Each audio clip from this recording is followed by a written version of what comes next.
Now we take a look at the way of abiding, Longchenpa's commentary on this, and we have on chapter 3 the theme of spontaneous presence, which is like the clear light.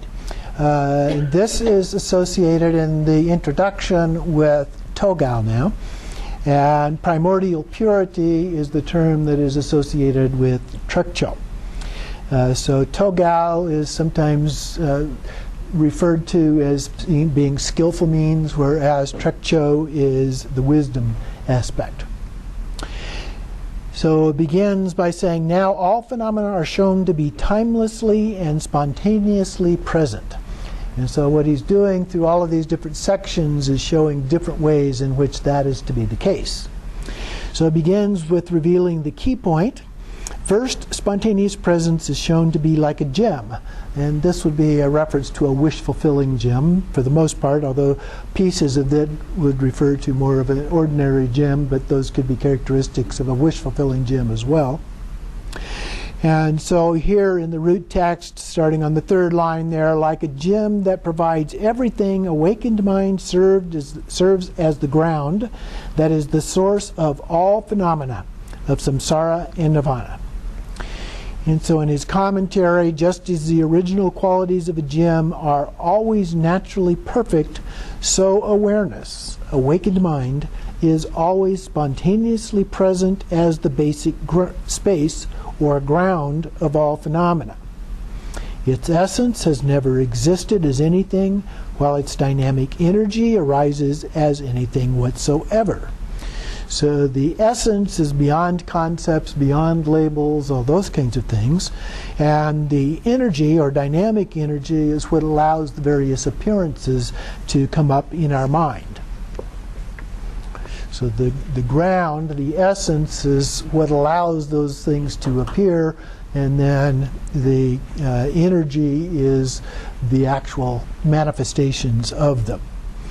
On the next page, 166, under the all-creating monarch in the middle of the page there, this awakened mind is the heart essence of everything. And then he continues on, the ground of being, which is that potential for things to manifest, as it manifests, would be in our mind, is shown to be the supreme spontaneous presence. And from the root text, just as the world of appearances and possibilities manifests from the realm of space, samsara and nirvana arise ceaselessly from awakened mind.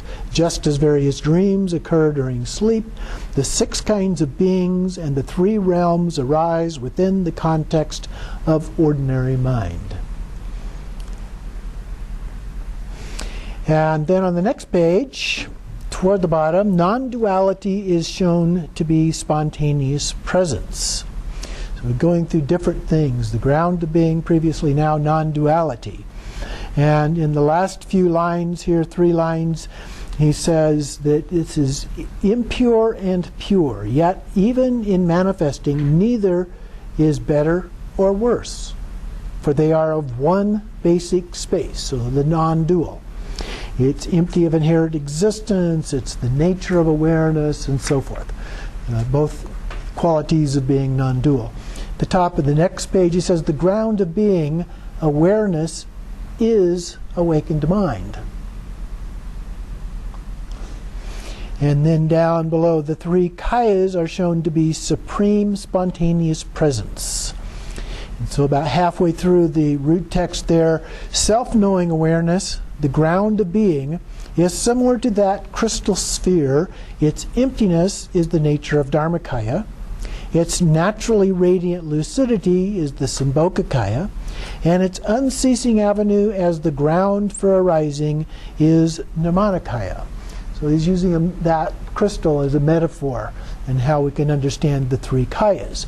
And then he goes on at the top of the next page, the 3 kayas are spontaneously present in the basic space as the ground of being. Okay? So the 3 kayas are the actual source. So there's no difference between pure awareness and the 3 kayas. They're all non-dual. And then in the commentary, in the second part of the second paragraph there, because they are magical display of a single awareness, awakened mind, and that which manifests as its dynamic energy. And in the all-creating monarch, he then explains this: I, the all-creating one, am the essence of the three kayas. I am the essence that is Dharmakaya, free of the elaboration, abiding in non-conceptual evenness. I am Sambhogakaya, which fulfills all desires, the nature that is the magical display of events unfolding. I am the essence of Nirmanakaya, responsiveness, ensuring benefit by taming in whatever way is necessary. So a representation of the three kayas of a Buddha. Moving on to page 170 then, the first part here above the root text, everything is shown to be spontaneous presence, awakened mind. So everything is awakened mind. In the middle of that section of the root text, three kayas, the dynamic display of the ground of being as it manifests. And then starting on the third line of the commentary, the spontaneously present ground of being is the single essence of the three kayas. Continuing on the top of the next page, 171, the pure aspect of the display is threefold. Within the Dharmakaya, the Sambhogakaya aspect arises as the five Buddha families, and the Nirmanakaya aspect arises in a variety of ways. The impure aspect is the arising of Nirmanakaya, Sambhogakaya, and Dharmakaya as the body, speech, and mind. All of this is one basic space in spontaneously present emptiness. And then down just before the next part of the root text, everything is shown to be awakened mind. And now we're changing the metaphor here. Everything is awakened mind. And the last four lines on that page, the pure state of Buddhas, the impure state of ordinary beings, karma and habitual patterns, are merely imputed to be separate on the basis of temporary states of mind. Other than that, they are of one basic space, as awakened mind and its dynamic energy, and there is absolutely no distinction of better or worse within awakened mind. So those become value judgments. We're at a level of transcendent wisdom, so we're beyond making those kinds of judgments about things. And then spontaneous presence is shown to be a universal treasury. So here he elaborates on that in the root text. Within the expanse of spontaneous presence is the ground from which everything comes. All that manifests as form is enlightened form. Sounds and voices are enlightened speech. All timeless awareness and ordinary mind are enlightened mind. The basic space of phenomena is a precious gem that fulfills all wishes. So all of those things that we typically perceive as being ordinary, we've transcended the idea of pure and impure, where pure would be a Buddha mind and impure would be ordinary mind. And so everything then is perceived as pure or even beyond pure or impure, if you will. The essence of awareness, pure awareness, arises without having to be sought, as do phenomena, whether of samsara or nirvana. From the form, speech, mind, qualities, and activity that constitute Buddhahood arise the physical, verbal, and mental actions of ordinary beings. So if we're already a Buddha, we have those five qualities of a Buddha. So out of that still arise our ordinary body, speech, and mind. Moving on to page 174, the top of the page, spontaneous presence is shown to entail no effort or achievement. He's referred to this kind of thing before. So in the root text, he says the spontaneously present ground of myriad phenomena is awakened mind, which is always present. So the three kayas, unsought, are innately present as natural qualities. Since effort, which creates causes and effects, positive or negative, is unnecessary.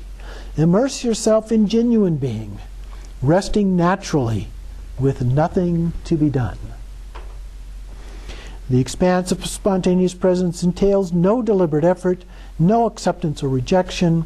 From now on, make no effort, since phenomena already are what they are. And so in Togal, that's what we do. When we're doing the sky gazing, the visions, we just observe what is. And we don't do anything with it. We make no effort at all. Then continuing on 175, the bottom part of the page there, awareness, ultimate Buddhahood, supreme spontaneous presence is natural rest. It is not brought about by effort or achievement. And then he quotes from the all-creating monarch. Buddhas did not cultivate meditative absorption that entailed concepts. Sorry, I skipped a few lines there. Accomplishment came about through non-conceptual mind itself. Accomplishment also comes about through non-conceptual evenness. So on 176, toward the bottom of the page, since there always has been spontaneous presence, it is shown that there is no need at this point to make it so. Kind of again, no effort is required, if you will. And so the bottom part of the root text there, we gain knowledge in basic space, spontaneous presence that need not be sought. Then on page 178, he goes into the next section, discerning the implications. So what are the implications of all of this? First, he talks about one implication that can be discerned is that the way in which phenomena occur reveals natural mind. So then he explains that here in the root text. Phenomena are discerned within the context of spontaneous presence. The five great elements and all apparent phenomena of the universe arise simultaneously as the expression of non-conceptual spontaneous presence. So there's no concept of self or other. We are free of deliberate effort, and then we just rest. We relax in that state. And then about the middle of the paragraph, the commentary there, he talks about this radiance. It's initially misconstrued as having identity, and so out of confusion, the dregs of the five elements are perceived to be the universe. Radiance of the five great elements manifests in an impure way.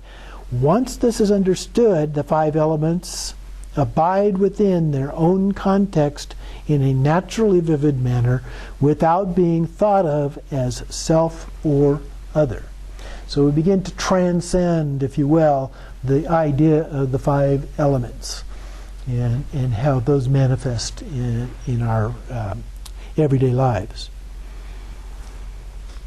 Continuing on then on the next page, 180, down in the middle of the page, another implication is that sensory consciousness devoid of concepts is empty. All sensory concepts are empty. So in the root text he says, awareness, the origin of everything, is spontaneously present with a lucid radiance. One implication of the five senses being uncontrived, without coming and going of thoughts, is the spontaneous presence as the enlightened intent is Dharmakaya. The simultaneity of awareness and emptiness. Recognize this, be decisive, and rest free of elaboration. So again, we just rest in that natural state.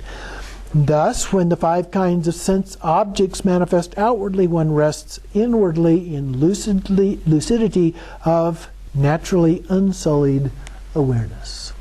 So we see these things as being outside, but inside we just rest in pure awareness all the time. So to some degree we perceive it as a disconnect between the two, but in reality it's all just a manifestation of mind. Okay? It's all of one taste. At the bottom of 181, in about the fourth line down in the commentary, when any sense object manifests and awareness arises without restriction, one recognizes this without suppressing the object and settles into utter relaxation. So we see things, but we just relax. With this, there is a continuous equilibrium in openness that is uninterrupted and free of restrictions, naturally pristine and empty yet lucid. It is unborn, yet arises ceaselessly. It is free within that unborn expanse, and so constitutes a naturally pristine and ongoing flow of meditative stability. And then from the all-creating monarch, on the next page, fourth line down, do not engage in any effort. Merely understand this transmission and abide without distraction in its meaning. Okay? So it's a little bit like what is it called? The four...